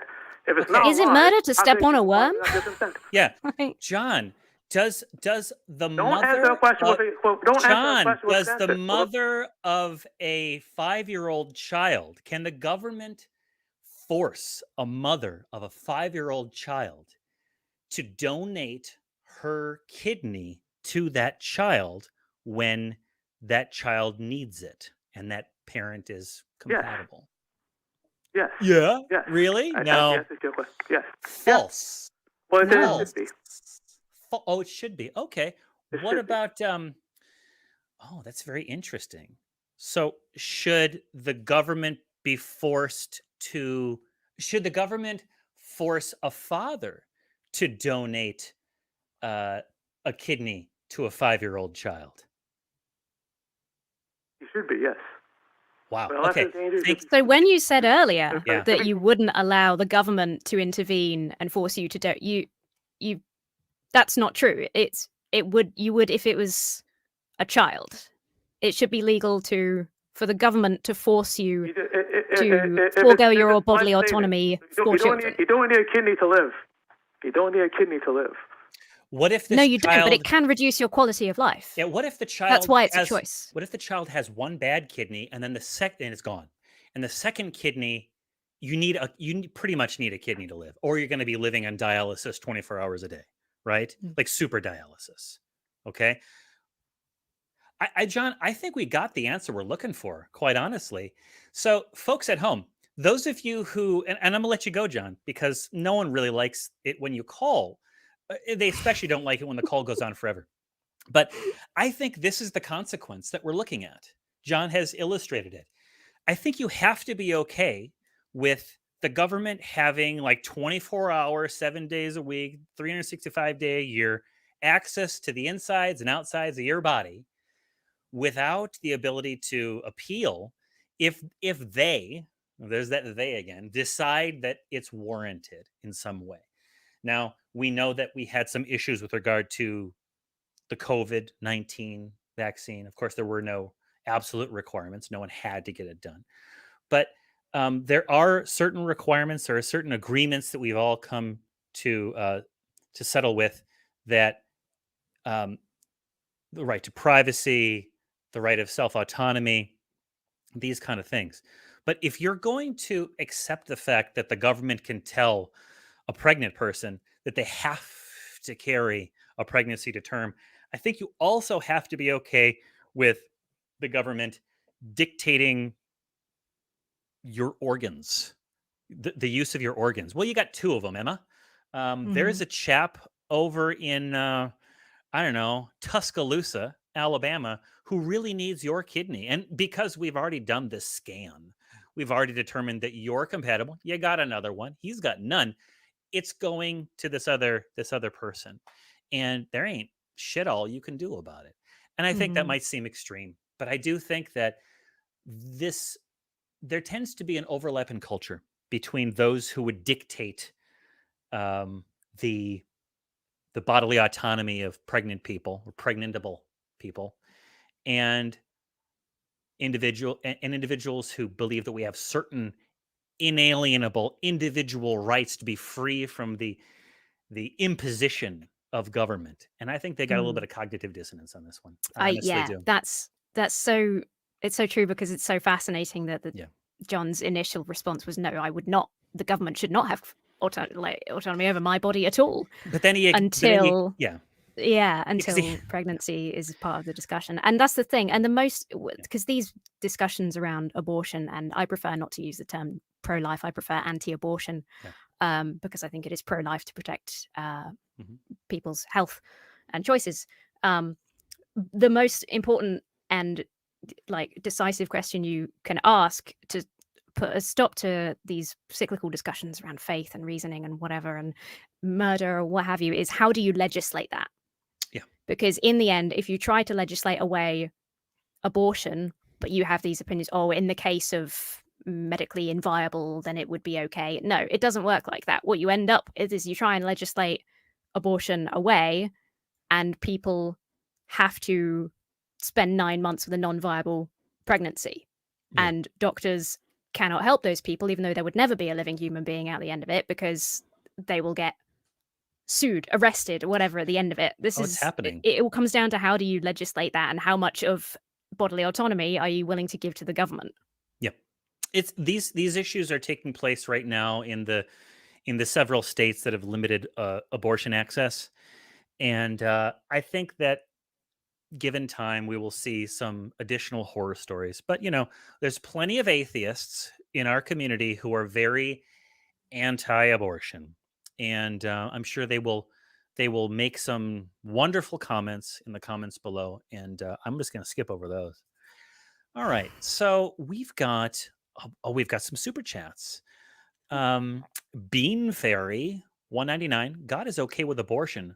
Hosea 13:16. I'm thinking that might be the instructions on how to test if your wife is unfaithful. I'm not going to look it up, but that I could thought that be was it. Numbers. Oh, well, Is that? I can't remember. It's been a little while. Yeah, crew, go ahead and look it up and send it to us, and we'll read that off. I don't have the wherewithal to do that currently. And then Bean Fairy, also $4.99, says, my religious beliefs are that abortion is okay. Christianity needs to stop legislating away my religious beliefs. Gee whiz. Yeah, I'm a member of the Satanic Temple. I have a protected religious right to an abortion ceremony if I need one. Yeah. Okay, we got the quote. Samaria, quoth the Bible, Samaria shall become desolate, for she hath rebelled against her God. They shall fall by the sword. Their infants shall be dashed in places, and their women with child shall be ripped up. Okay, Brutal. yeah, it's a sick book full of stupid ideas. Moving on, I want to hear, and want is a very special word, from Otari, coming from the nation of Georgia. And Otari has some cosmological, theological arguments for God. Otari, you're on AXP with Emma Thorne and Johnny P. We want to know, what are these? Hello. Hi. Well, let me preface this by saying that I'm by no means philosopher, but I'm just curious what you think about these arguments. It seems logical that design, the world we live in is designed, it's created, it has laws of universe, and I don't think that it can be without a creator. Could you please repeat yourself? I'm just curious what you think about the fact that it seems illogical to propose a universe without God, because all created things need a creator. All design things need a designer, and so on. Right. So when you call something a creative thing, you're presupposing that it is a creative thing. And therefore, in the very word created thing, you presuppose a designer. But suppose that they aren't created per se, right?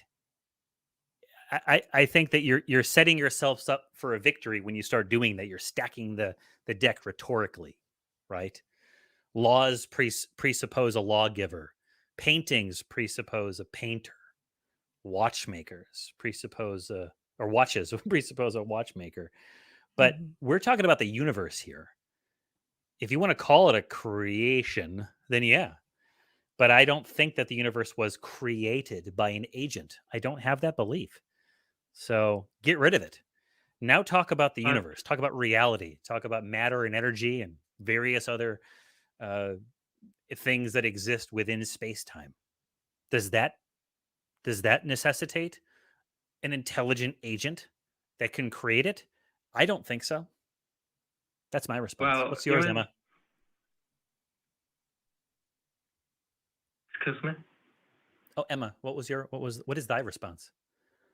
Oh, I mean, we sort of had this conversation earlier. The answer that we have is that we don't know how the universe came to be, and there's nothing else. That's the entirety of my belief around that. Again, you'd have to prove that the universe was created in order to necessitate a creator, and that cannot be done. Yep. Okay. What else you got, Otari? Well, even the non-Christian scientists would tell you that our world is created. So I mean, it's such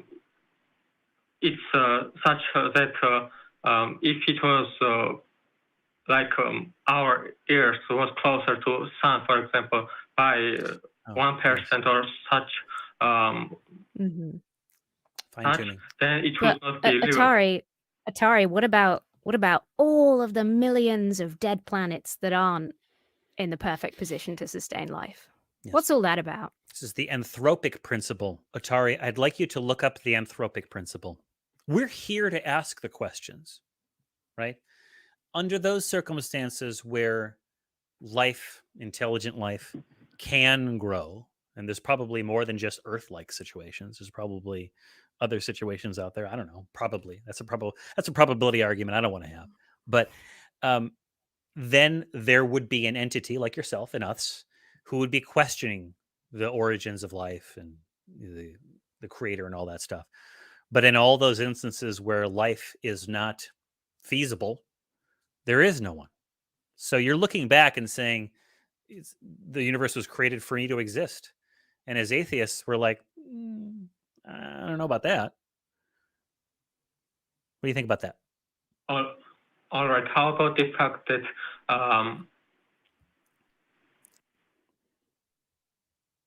there are degrees of goodness, right?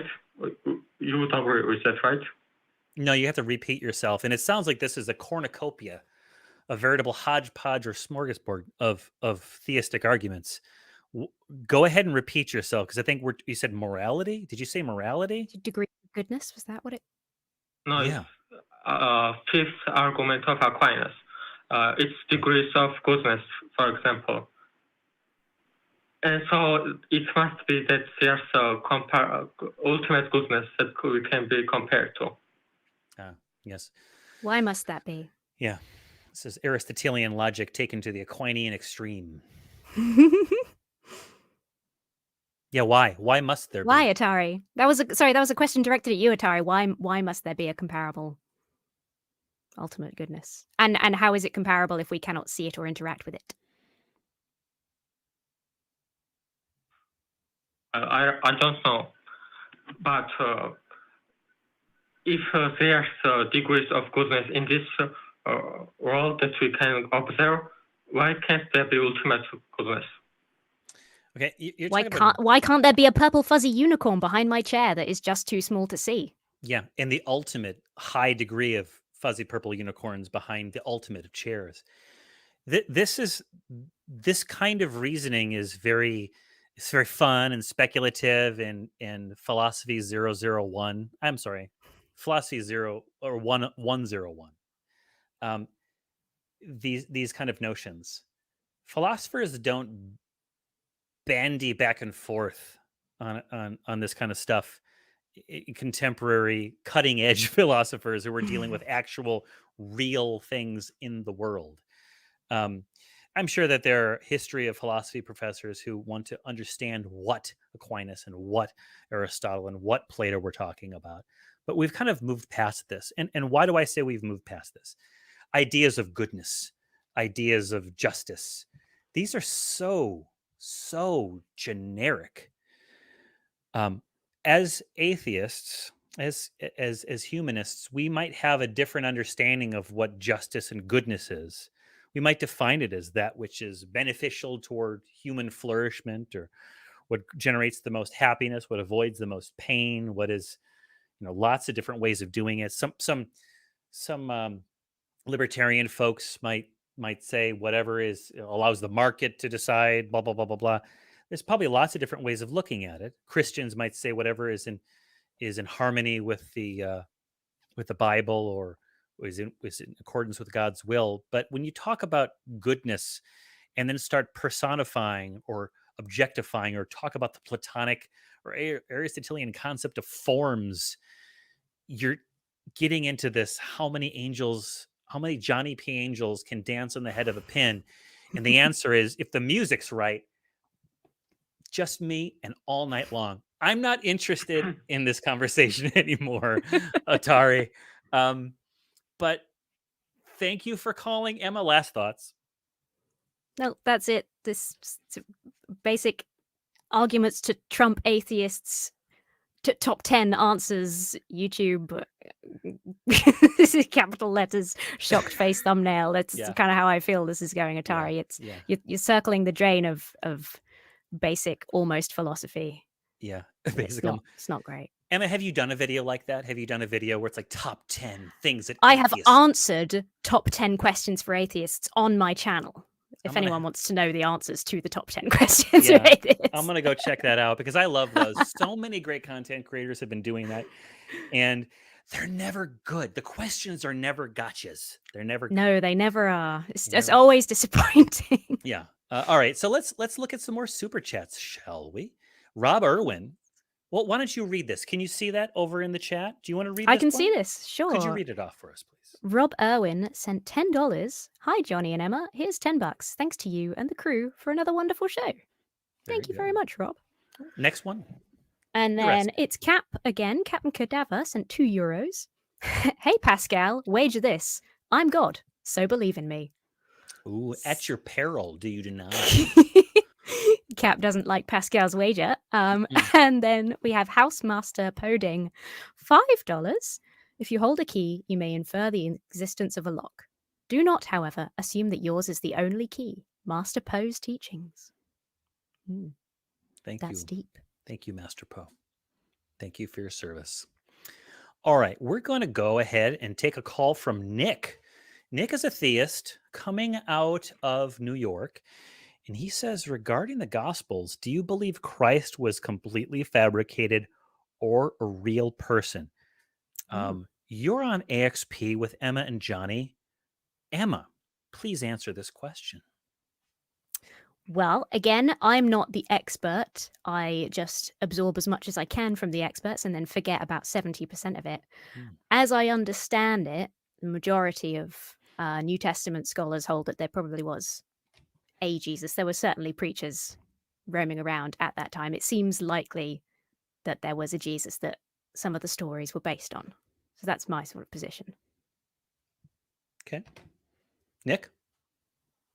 Hello. Hi. Sorry, I didn't know if you were going to speak. Let me just say, by the way, I think you both have amazing speaking voices, and you should definitely do work for like Audible or something like that, because I would totally listen to a book by either one of you.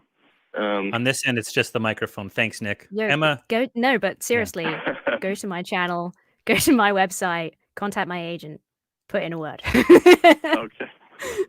Thanks a lot. Yeah, thanks, man.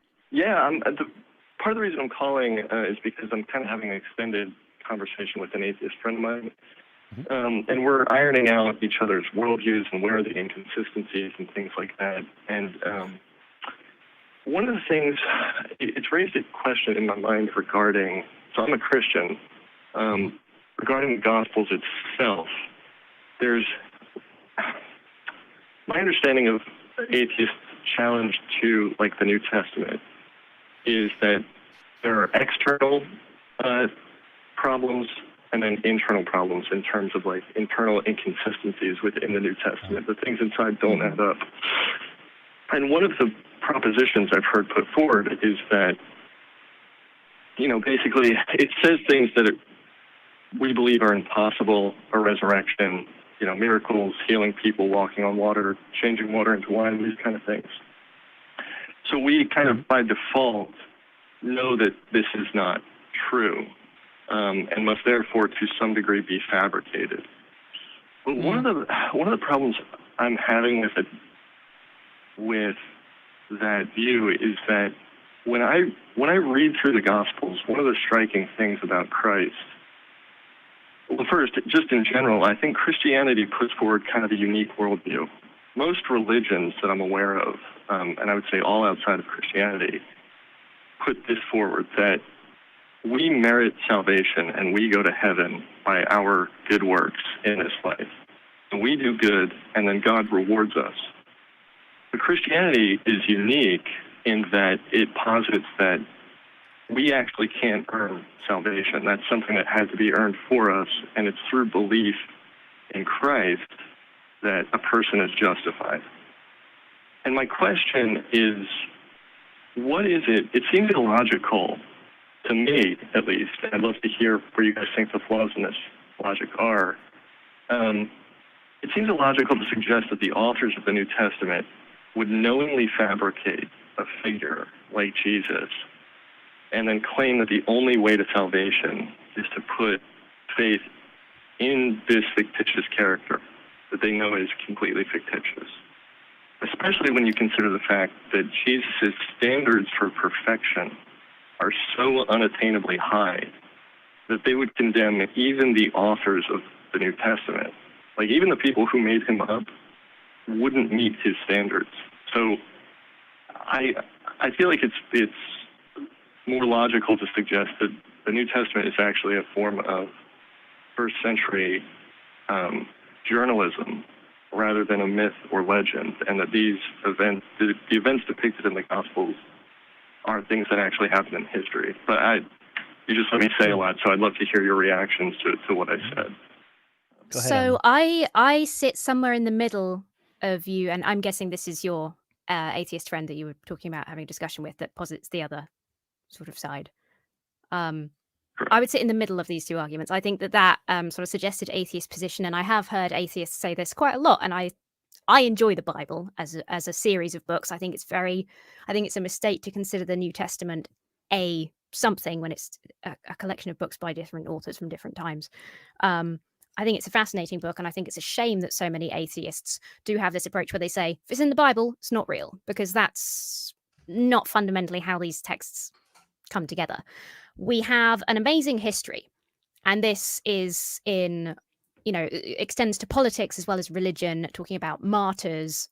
Catholicism has a huge history of doing this, where we mix historical and what you would call sort of journalism. I don't know if I would call it journalism, because we know that a lot of the Gospels, for example, were written quite a number of years after the events that it was supposed to be representing. We have this history throughout all of human history of mixing historical with legend, whether it's to make a certain figure like Jesus or a certain political leader sound better, sound cooler. A lot of one of the potential reasons that there are some similarities between stories about things Jesus did and stories about other historical figures is this sort of idea of every faith is essentially trying to prove that our guy, for example, Jesus, is like them, but even better. And so you have sort of legends piling on top of history, and it's there's a word for that in Catholicism that I've completely forgotten. It's this sort of like a mix of biographies, and they contain much true information. That we know there's a lot of true information because we can verify via other sources that certain things happen. There's also a lot of things where it seems utterly fantastical, and that is the sort of legendary part of it. Especially, you've got to remember that a lot of these things are being conferred orally. People are hearing stories from people who hear stories and then writing that down. And we don't know the motivation of all the gospel authors. Some of them might have just been trying to write a really cool story based on this guy they heard about. I feel like I've now talked for a long time, but do you kind of understand where I'm coming from, Nick? I do, yeah, and I would have, it's all great what you said. I would have a number of questions. I don't want to jump in out of order, though. Does the other host want to respond as well, or do you want to hear my reaction? Or hello? Did you? Yeah, I'm here. I hear you. I think Okay, I'd like to sorry. hear. I think I'd like to hear your reaction to that. Yeah. Hmm. Oh, okay. Yeah, so you said a few things there. For one of the questions I asked as I was becoming a Christian, which touched on some of the things you said, is what would I expect from the first century versus today? I think if a resurrection happened today, there would be a certain immediacy to the documentation of that event, right? I'm using that as one example, by the way, but in terms of having documents that don't exist for a number of years after the event, I would say two things. I would say, one, if we had documentation that was day one, like the resurrection happened and that day or that month or that year we had an account, do you think that's evidence that would necessarily convince everyone, or would you consider that to be more compelling as a form of evidence? Yeah, it would be additional Okay. historical. Sorry, I didn't mean to cut over you there. It would be additional historical contextual information that would probably convince more people. Obviously, it being written doesn't necessarily prove everything and won't convince everyone. It would just be a bit more documentation for the arsenal. Yeah, and I think that's an important point you just made. Is the idea of something being universally persuasive. I don't know of a single factor that universally persuades anybody of any particular worldview, including atheism, including Christianity, anything.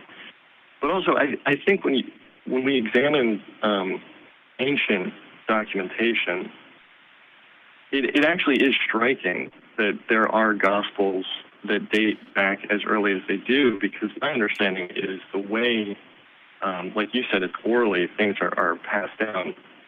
These paper, the papyri and the ink they used and stuff like that, it was not easy to make that kind of stuff. It was not like you could go to an office next and just buy a stack of printer paper. To actually produce a book or a codex required a lot of money and a lot of effort and a lot of scribes. Like, not everybody knew how to write, not everybody knew how to command the language. And so it seems to make sense that if there were documents that were being copied, that were written down and then being copied, the originals would kind of wear out. And so the fact that we find decades after fragments of copies seems to suggest to me that there actually were earlier manuscripts that we've probably lost, specifically because that's exactly what we'd expect to find if those manuscripts were being copied by multiple people and passed around. And when it comes to a town and one church has one letter, so.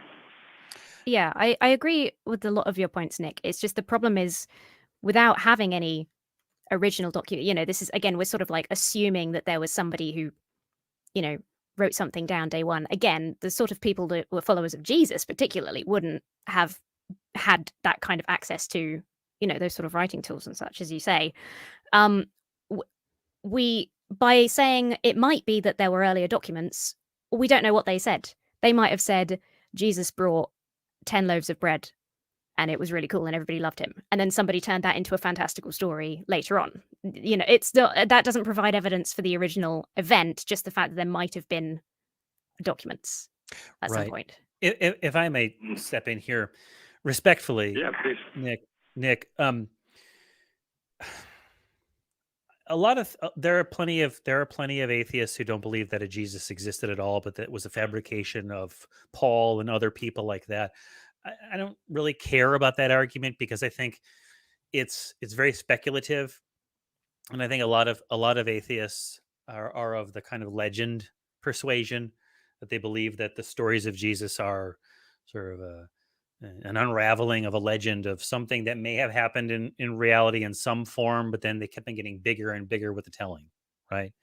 But I think there's something quite telling of the way this information was conveyed to us now, 2,000 years after the time that was supposed to have taking place.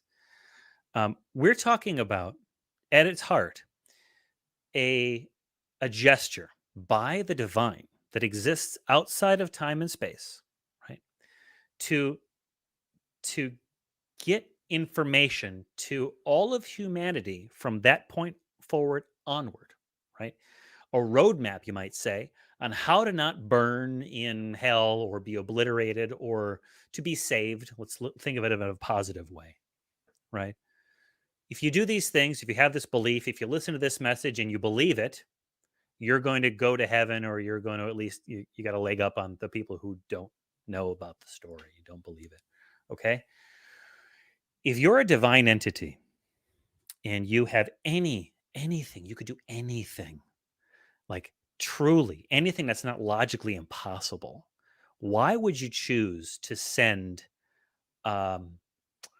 yourself in the form of a traveling preacher to get a bunch of people to start preaching, stuff, and then have not even the people who were there firsthand, but subsequent people start writing this stuff down, and then allow oral tradition to modify it, and allow writing scribal error, allow translation error, allow philosophers to take the words and take it in completely different contradictory directions.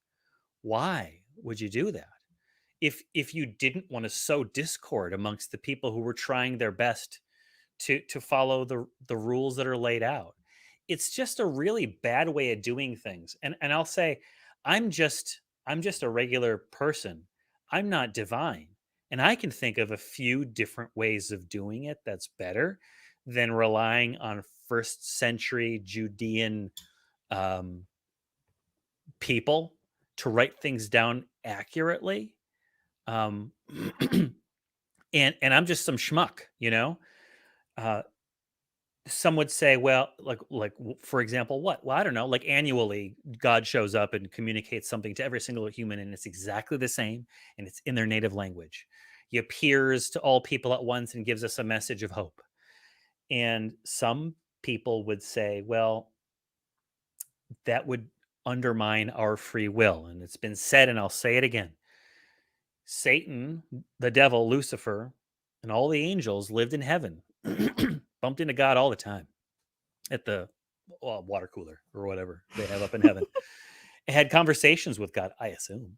All the saints in heaven, all the people who live in heaven now, who encounter God on some level, they know that God exists in a way closer than the us who live in a world where God shows up every year on December 25th and says, hey, good news, I'm still around and you should be kinder to each other.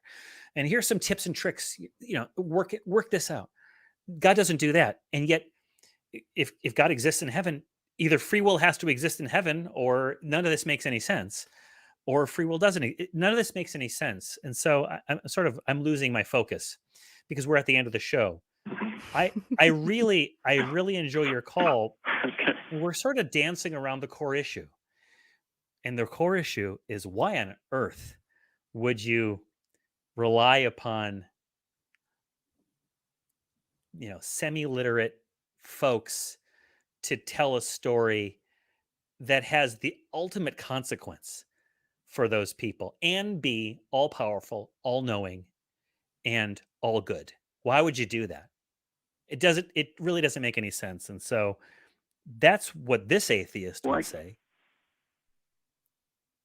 I could offer maybe a brief reply. I'm not cutting you off, am I? Was that the end of your thought? No, sir. No, sir. I talk too much. Go on. What do you got? Oh, no, it's okay. So just to go back to the beginning of what you said there initially and kind of expanded upon, I would say two things. I would say, there is probably an inherent, I don't know what word to say. I think there's a risk in saying that because I can't think of a reason for why God would do X, therefore there can't be a reason. I think if we're talking about a God who is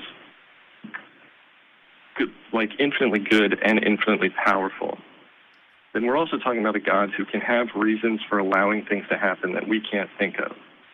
And so, like, I hear your point, and I actually think it's a good point. I'm not dismissing it at all.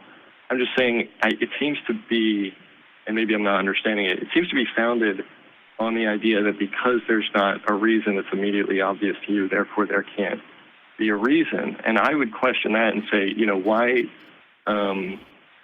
It's not immediately obvious to me that God can't have morally sufficient reasons for doing things the way he's doing them. And I was just going to button it really quick and just say one thing. So my dad is actually a physician, and I was talking to him about this once, and he said the basis of medicine is you trace symptoms back to a disease.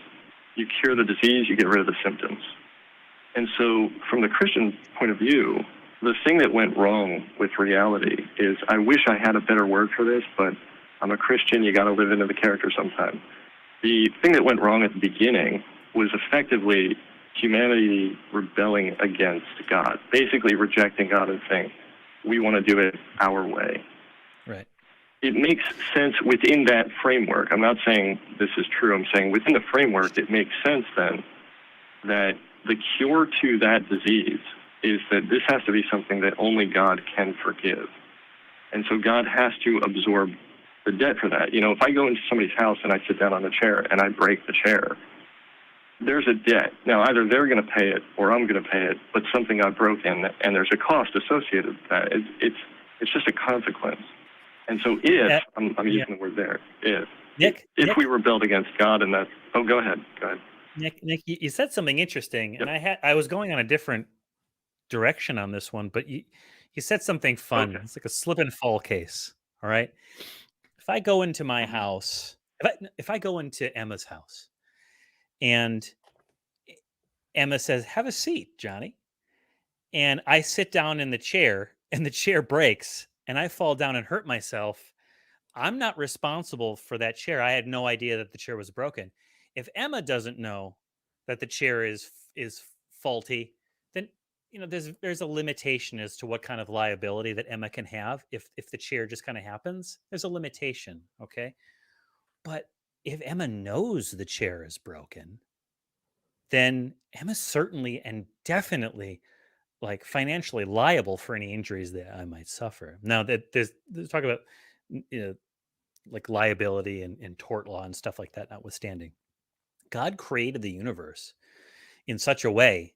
Well, first of all, God is outside of time and space and knows all consequences, knows exactly what I'm going to do. Not because necessarily they're predetermined, but God can see all facets, knows exactly what's going to happen, right? God created a universe where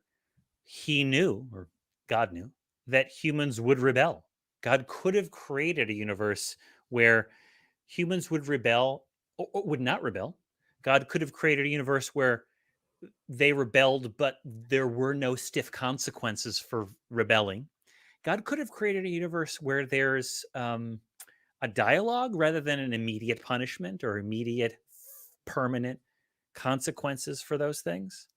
But instead, God created a scenario where humans doing what they're going to do have infinitely radical consequences for their limited behaviors.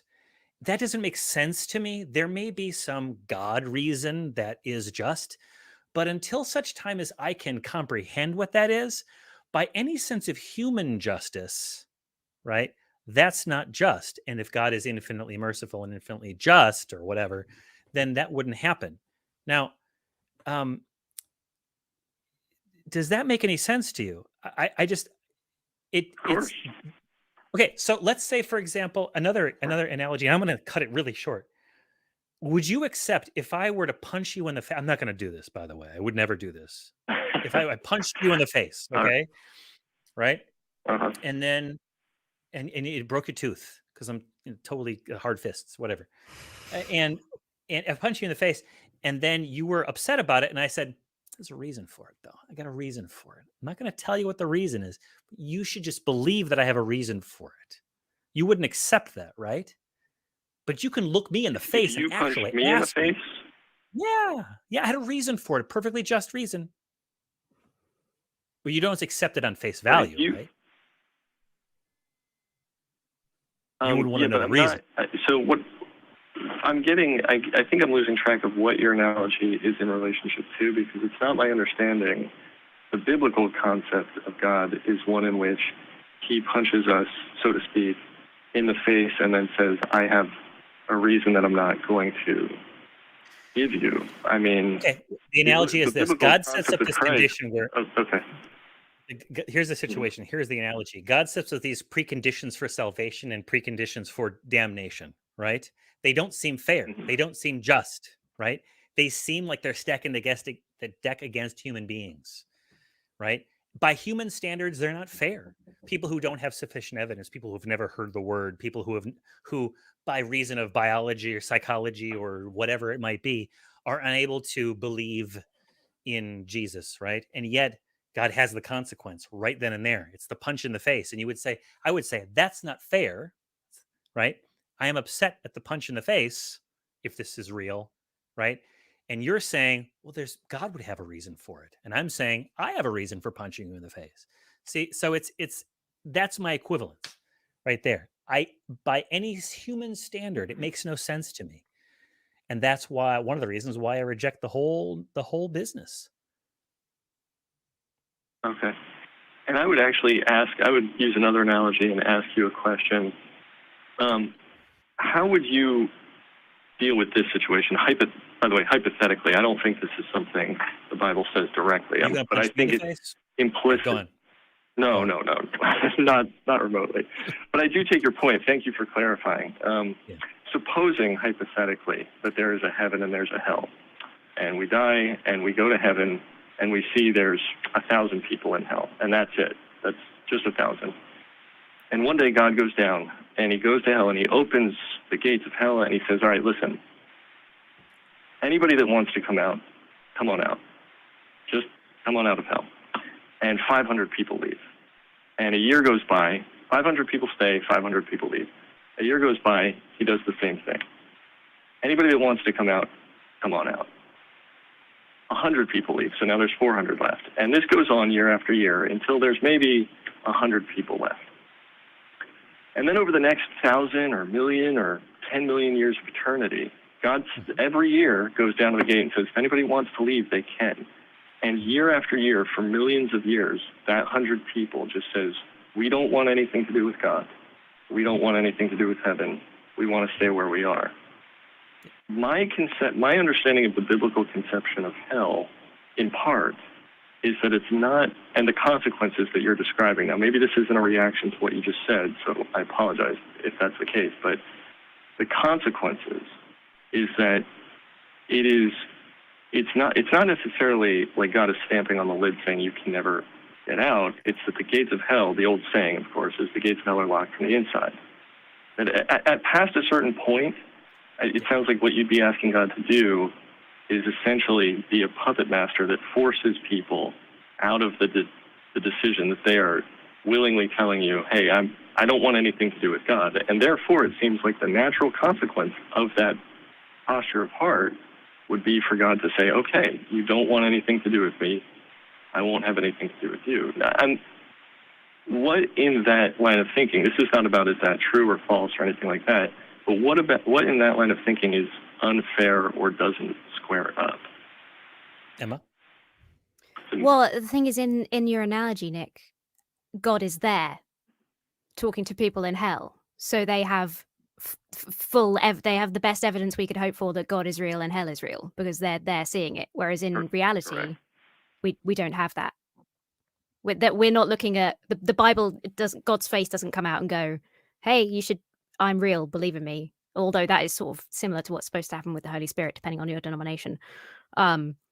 You know, we don't have that. We don't have sufficient evidence. That's the position we're coming from. If God showed up and said, take me by the hand and show through the streets of London. That's an old English song. Doesn't matter.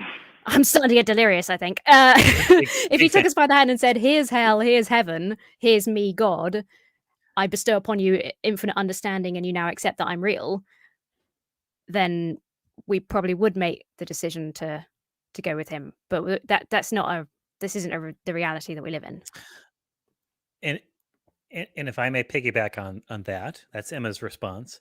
And my response is, that's sick.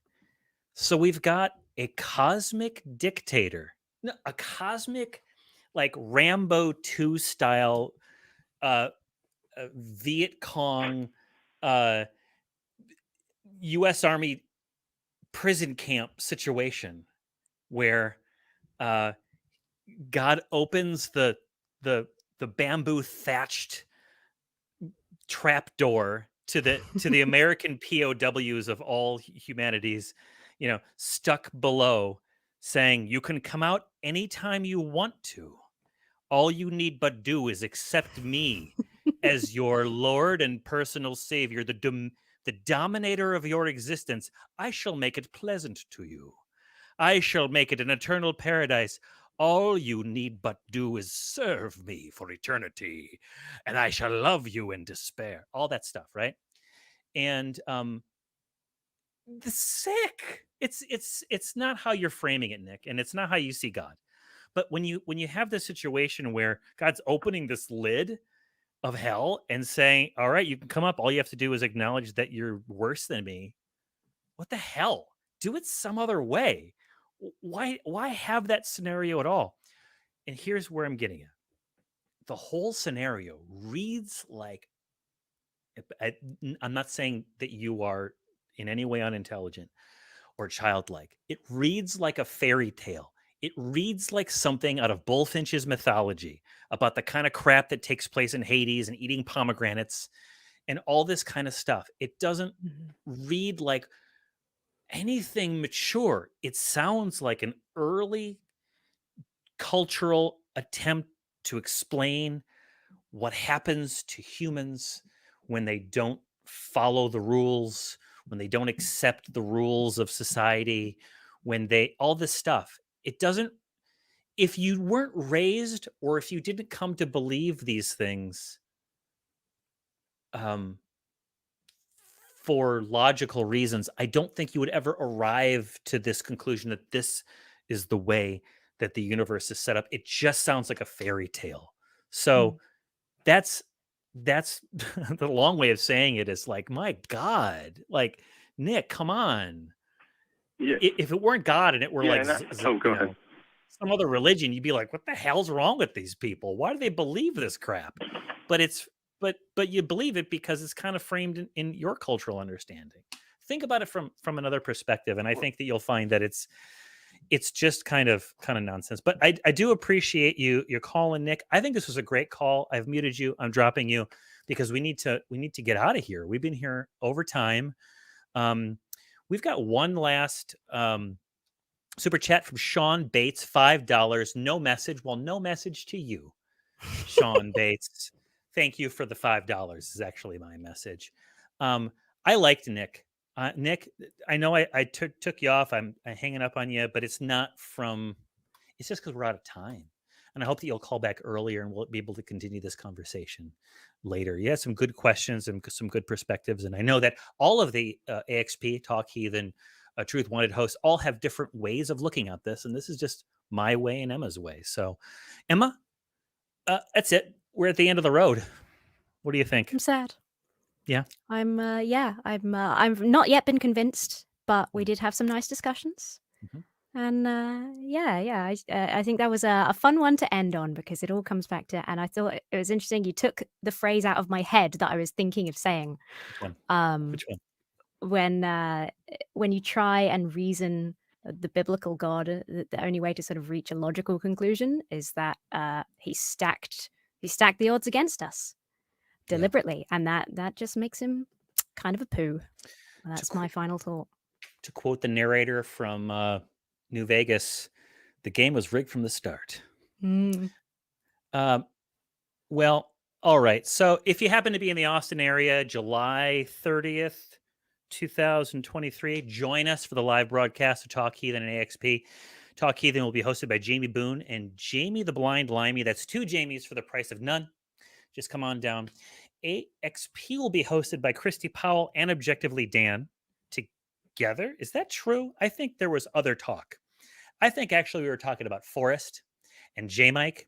And I think we were also talking about Me. Oh, wait, that's August. I'm an idiot. Doors open at noon, and we hope to see you there. I'm a certified idiot. Have you said to yourself you love the content that the ACA creates, but you want to watch it all the darn time? Well, you can go ahead and do that because we have two 24/7 live streams. AXP TV delivers AEN TV content. That's AXP. And there's another one for Talk Heathen and Truth Wanted and Secular Sexuality. Go ahead and look at tiny.cc/AXPTV and tiny.cc/AENTV to join in the fun question of the week. Write a slogan for God. Send it in the comments. Thank you so much for being here today, Emma. I hope we get the chance to work together again very soon. Maybe about some bad movies or some Christian movies. Who knows? There's opportunities. Everyone out there, if you can come to the Back Cruise, please do. Have a nice conversations with your friends and family about these issues. Be supportive of those who are maybe trapped in the binds of religion. But get out there and make the world a better place. Take care. Talk to you soon. What will it take for you to start opening your eyes, to stop questioning the bullshit everyone around you buys? You think it's any of your business what goes on between my thighs? I wonder when we'll be rid of your life.